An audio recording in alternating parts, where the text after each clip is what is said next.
नमस्कार दोस्तों, मैं हूं आपके साथ आशीर्वाद। आप सभी का स्वागत है आईएएस मंत्रा के यूट्यूब वीडियो चैनल पर। आइए चर्चा प्रारंभ करते हैं इस स्पेशल इशू पर। What is assistive technologies and how it is helping para athlete. क्या होती हैं असिस्टिव टेक्नोलॉजीज? जैसे कि आप देख रहे हैं हमारे एथलीट जो पैरा एथलीट हैं वो यूज करते हैं तकनीकी, विशेष रूप की चेयर, विशेष रूप के व्हीकल, विशेष रूप के अपने बैंड्स को या अपनी इफिशियंसी को बढ़ाने के लिए कई बार वो तकनीकों का प्रयोग करते हैं, कई बार वो उपकरणों का प्रयोग करते हैं। एक तो खेल का सामान के हाथ में है, जो उनका बो एंड एरो है, आर्चरी है, या कोई कोई एथलीट है वो यूज कर रहा है, उसके पास अपने खुद के उपकरण खेलने वाले। एक होते हैं उसकी बॉडी पार्ट्स या बॉडी में इम्प्लांट चीजें या बॉडी की सहायक तकनीकें, इसको हम यूज करते हैं असिस्टिव टेक्नोलॉजीज। ठीक है, ये बात करते हैं तकनीकों पर आपके साथ। तो भारत ने पैरालंपिक में अच्छा परफॉर्मेंस किया, दो राय बिल्कुल नहीं है, अच्छा परफॉर्म किया हम लोगों ने। लास्ट टाइम 2021 के मुकाबले 2021 में टोक्यो में होते पैरालंपिक, उसके मुकाबले काफी अच्छा परफॉर्मेंस किया। 18वें स्थान पर रहे हैं पैरालंपिक्स में, जो काफी अच्छी बात है इंडिया के लिए। और 7 गोल्ड या आपने कुछ 27 मेडल जीते हैं दोस्तों। इंपॉर्टेंट नहीं है गोल्ड सिल्वर, लेकिन इंपॉर्टेंट बात है 27 मेडल जीते हैं भारत ने इस ओलंपिक के अंदर, पैरालंपिक के अंदर। तो काफी अच्छा काम किया भारत ने यहाँ पर। तो निश्चित तौर पे काफी बेस्ट जो था 2021 में टोक्यो में हुआ, तो उससे काफी अच्छा परफॉर्मेंस पैरा एथलीट का हमारा इस बार रहा है। आइए बात करते हैं पैरालंपिक्स होते क्या है। सामान्य जान के सभी जानते हैं आप लोग। पैरालंपिक्स हमारे स्टार्ट करा था सर लुडविग गॉटमैन ने 1948 में इसको प्रारंभ करवाया था। उनके प्रयासों से स्टार्ट हुए थे। एक शब्द आया था पैरालंपिक्स का कि हमारे जो पैरा एथलीट हैं इनको भी सहायता मिलनी चाहिए, इनको भी ये कॉन्सेप्ट पैरा ओलंपिक में शामिल करना चाहिए। तो ऑफकोर्स यूएन बना, human rights active, human right charter आया, दिव्यांगों को, सभी वर्गों को इंक्लूसिव होने की बात कही गई। सेकेंड वर्ल्ड वॉर में कई बार हमारे सैनिक, हमारे एथलीट घायल हो गए थे, उनको शामिल करने की बात कही गई। तो एक नया कॉन्सेप्ट इजाद किया गया पैरालंपिक्स का, और आज हम देखते हैं अपने पीक पर आ चुका है। इस बार पेरिस की अगर बात मानी जाए, पेरिस से जो रिजल्ट आया है उसमें बताया गया है कि बहुत बड़े स्तर पर दर्शक आए थे देखने पैरा ओलंपिक्स को, जो कि पिछले कभी ओलंपिक में नहीं आए। तो ये बड़ी अच्छी बात है कि लोग देखना पसंद कर रहे हैं, लोग अब इनको एथलीट्स को आइडेंटिफाई कर रहे हैं, इनको मौका मिल रहा है आगे आने का। तो अच्छी बात है, पॉजिटिव एस्पेक्ट है। लेकिन उससे बड़ी बात दोस्तों हमारे लिए क्या है वो समझेंगे। असिस्टिव टेक्नोलॉजीज क्या होती हैं और क्यों ये चैलेंजिंग है आज के जमाने में। चलिए प्रारंभ करते हैं दोस्तों। बेटा जिसको भी आर्टिकल की भाषा से कोई भी इशू है ना, प्लीज यार अपना आप कोई और देख लो। बहुत अच्छे टीचर हैं जो हिंदी में पढ़ाते हैं बकायदा। मैं ऐसे ही पढ़ाता हूँ, ऐसे ही वीडियो लेकर आता हूँ, तो आपको नोट्स में आप देख लेना हिंदी को। मुझे अभी मत रोको सर, हिंदी इंग्लिश में क्यों नहीं है, पढ़ लो यार, ठीक है। नहीं समझ में आता बिल्कुल दिल से बोल रहा हूँ। बहुत सारे अच्छे मुझसे अच्छे टीचर पढ़ा रहे हैं जो बकायदा हिंदी स्लाइड्स लेकर आते हैं, हिंदी में पढ़ाते हैं। आप उनसे आगे पढ़ो, कोई आपत्ति नहीं, मुझे नहीं है। यूट्यूब है, सबका मौका मिलता है, तो प्लीज़ आप जाके पढ़ सकते हो। मुझे मत टोको सर, आप ऐसे पढ़ाइए, ठीक है। मुझे अपनी स्पीड से, अपनी तरीके से पढ़ाने दीजिए प्लीज़। आगे बढ़ेंगे हम लोग यहाँ से। असिस्टिव टेक्नोलॉजीज की बात करें, क्या होती है असिस्टिव टेक्नोलॉजीज दोस्तों समझिएगा।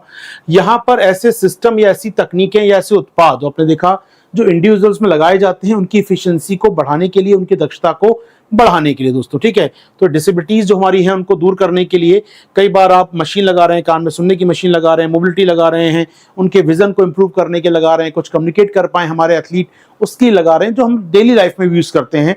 डेली लाइफ में व्हील चेयर से लेकर हेयरिंग डिवाइस से लेकर बहुत सारे, इवन आपके कई क्लासेस आते हैं, कई प्रकार और चीज़ें आती हैं जहाँ कम्युनिकेट कर पाते हैं एक व्यक्ति दूसरे से, हमारे दिव्यांग दूसरे से कम्युनिकेट कर पाते हैं। इन सभी को सामूहिक रूप से हम बोलते हैं असिस्टिव टेक्नोलॉजीज फॉर दिव्यांग, और यहाँ पर in case of athlete, para athlete. तो ये असिस्टिव टेक्नोलॉजी दोस्तों इंपॉर्टेंट बात है इनका। इससे हम लोग बात करें, आर्चरी की बात करें, उसमें बहुत यूज़ करते हैं हमारे एथलीट, क्योंकि जो आपके पास धनुष बाण है वो तो है ही, लेकिन आपको भी बाकायदा उतनी एफिशिएंसी, उतनी आंखें चलनी चाहिए वहाँ पर, उतना आपका विजन क्लियर होना चाहिए उसमें कम से कम। पैरा एथलीट की बात करें, दौड़ना भागना है, वहाँ पर आपके अगर लिम्स की कमी है, पैर में कमी है कुछ, तो उसको पूर्ण करने के लिए आप असिस्टिव टेक्नोलॉजी यूज़ कर सकते हैं। शूटिंग है, स्विमिंग है, पावर लिफ्टिंग है, इन सभी में यूज की जाती हैं इस तकनीकों को, असिस्टिव टेक्नोलॉजीज को। फाइन सर, अब आते हैं चैलेंजेस क्या है असिस्टिव टेक्नोलॉजीज के, क्या चुनौतियां हैं असिस्टिव टेक्नोलॉजीज की दोस्तों, सुनिएगा आराम से यहाँ पर। चुनौतियां नंबर 1 अगर बात मैं करूं, चुनौतियां क्या क्या हैं सर, तो पहली चुनौती यहां पर है वो है हमारे यहाँ पर पैरा एथलीट के सामने कल्चर स्टिग्मा, सांस्कृतिक अवरोध दोस्तों। जी हाँ, तो सांस्कृतिक अवरोध एक बड़ी समस्या हमारे यहाँ पर है। कहीं ना कहीं जो बना हुआ है ना, एक कहीं ना कहीं सांस्कृतिक अवरोध टैबू बना हुआ है कि नहीं यार, दिव्यांग है, समाज से अलग धारा में है, मुख्य धारा का पार्ट नहीं है। जी हाँ, तो एक ये जो प्रेजुडियस बना हुआ है दिमाग में हमारे यहाँ पर, जो एक प्रकार से बानी जाती बात की नहीं यार अभी ये कुछ नहीं कर सकते हैं, इससे क्या होता है अल्टीमेटली, इससे आपको कोचिंग फैसिलिटीज या पार्टिसिपेशन करने का मौका कम मिल पाता है। तो जो स्टिग्मा है समाज के अंदर, जो टैबू है समाज के अंदर, जो एक अवधारणा है समाज के अंदर, प्रेजुडिसनेस है समाज के अंदर, उससे एथलीट को आगे आने का मौका नहीं मिल पाता और कई बार एथलीट पीछे रह जाते हैं। अच्छा कर सकते थे, अच्छी कोचिंग प्राप्त कर सकते थे, वो नहीं कर पाते। तो चैलेंज नंबर 1 हमारे पैरा एथलीटिज्म में कल्चर स्टिग्मा। दूसरा चुनौती क्या है दोस्तों, रिसोर्स लिमिटेड है काफी। हमारे यहाँ वैसी खिलाड़ियों को कौन से अवार्ड, हमारे सम्मान मिलता है, कौन सा हमारे यहाँ पर उनको ट्रेनिंग की फैसिलिटी मिलती है, पैसा मिलता है, खिलाड़ी खेलने के लिए चाहता है तो सोचिए दिव्यांग खिलाड़ी को कितनी चुनौती का सामना करना पड़ता हो। अपने लिए स्पॉन्सर ढूंढना, अपने लिए टीम, अपने लिए इंफ्रास्ट्रक्चर ढूंढना, फैसिलिटी ढूंढना अपने लिए, किस प्रकार उसको ये उपकरण मिलेंगे, असिस्टिव टेक्नोलॉजीज मिलेंगी, नहीं मिलती हैं। तो कहीं ना कहीं लिमिटेड संसाधन हमारे पास हैं। जी हाँ, lack of funds for infrastructure नहीं है, स्पेशलाइज्ड ट्रेनिंग फैसिलिटी नहीं है हमारे पास।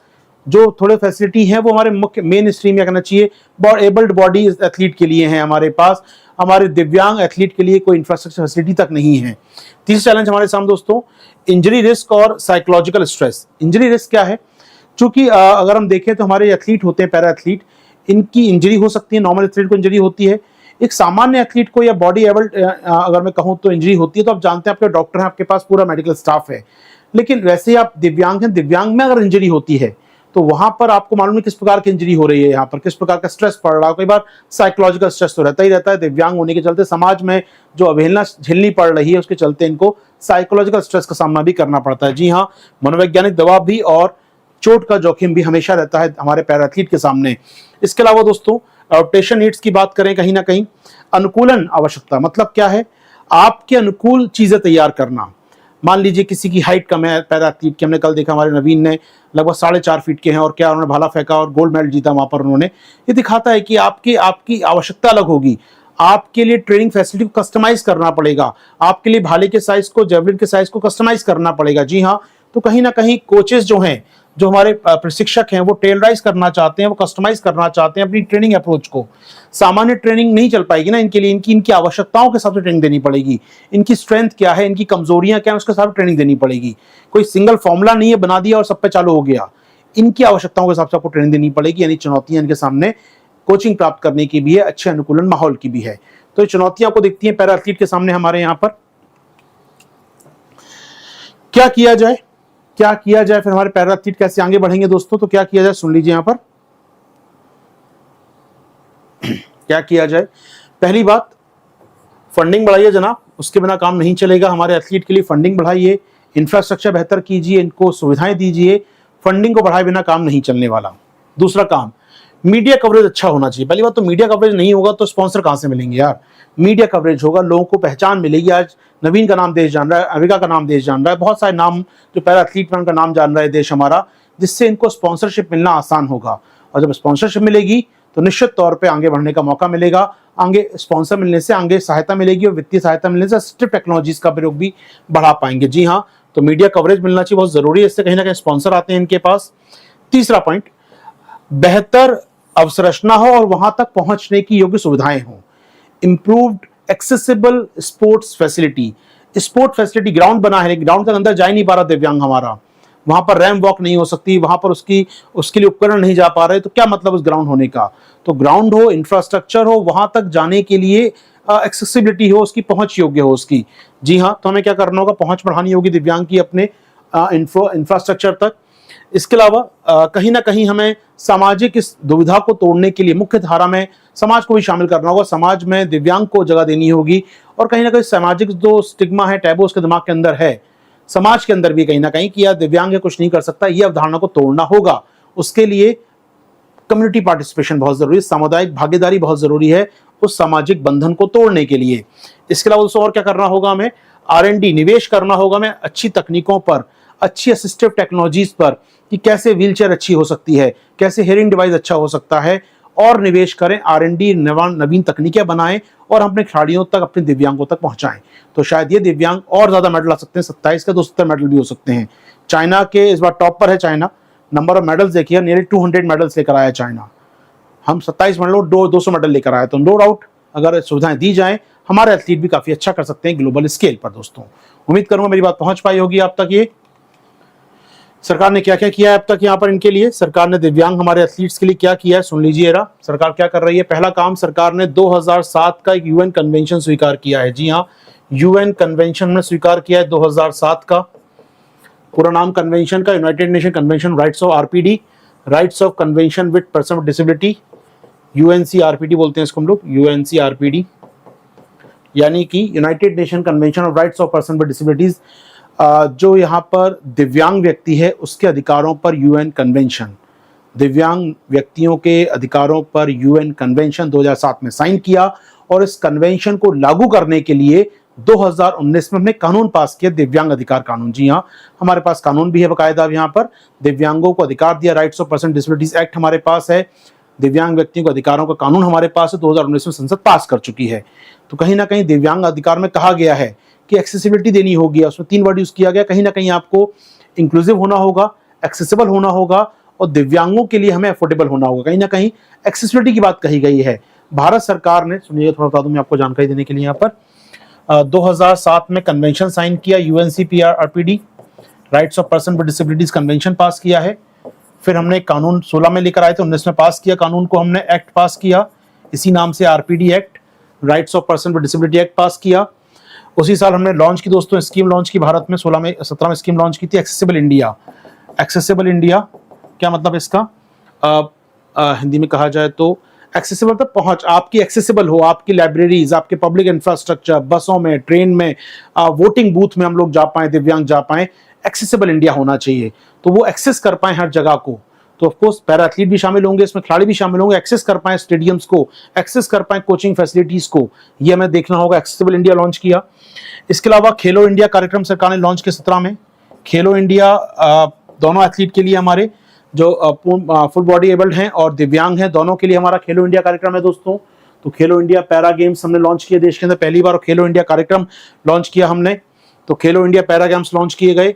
बाकी टॉप स्कीम जो ओलंपिक खिलाड़ियों के लिए टॉप स्कीम चलती है, वो पैरा ओलंपिक के लिए भी चलती है हमारे यहाँ। जो पैरा एथलीट है उनको भी सहायता मिल रही है, फंडिंग मिल रही है, सरकार से स्पॉन्सरशिप मिल रही है टॉप स्कीम के तहत ओलंपिक और पैरा ओलंपिक मेडल जीतने के लिए। जी हाँ, और लास्ट में आप जोड़ सकते हैं एक पुरानी स्कीम है 2009-10 की, शायद, जी हाँ 2009-10 की स्कीम है ये, बहुत पुरानी स्कीम चल रही है लेकिन आज भी चल रही है। तो लिख सकते हैं आप, scheme of sports and games for the disabled. जी हाँ, दिव्यांगों के लिए खेलकूद और को बढ़ावा देने की योजना दोस्तों 2009-10 से चल रही है स्कीम, जिसके अंदर हम लोग चाहते हैं कि दिव्यांग शामिल हो, हमारे पार्टिसिपेट कर पाएं खेलकूद के अंदर। तो 2009-10 से आप ग्लोबल कन्वेंशन स्कीम हो गई, खेलो इंडिया, एक्सेसिबल इंडिया, कई कार्यक्रम चला रही है भारत सरकार हमारे दिव्यांग लोगों के लिए, और साथ ही साथ हमारे पैरा एथलीट के लिए भी। जोड़ पाएंगे, आर्टिकल तैयार हो पाएगा दोस्तों। एक बार कोई समरी कर लें हम लोग। तो हम बात कर रहे थे पैरा एथलीट की, असिस्टिव टेक्नोलॉजीज क्या होती हैं ये बताया मैंने आपको यहाँ पहले।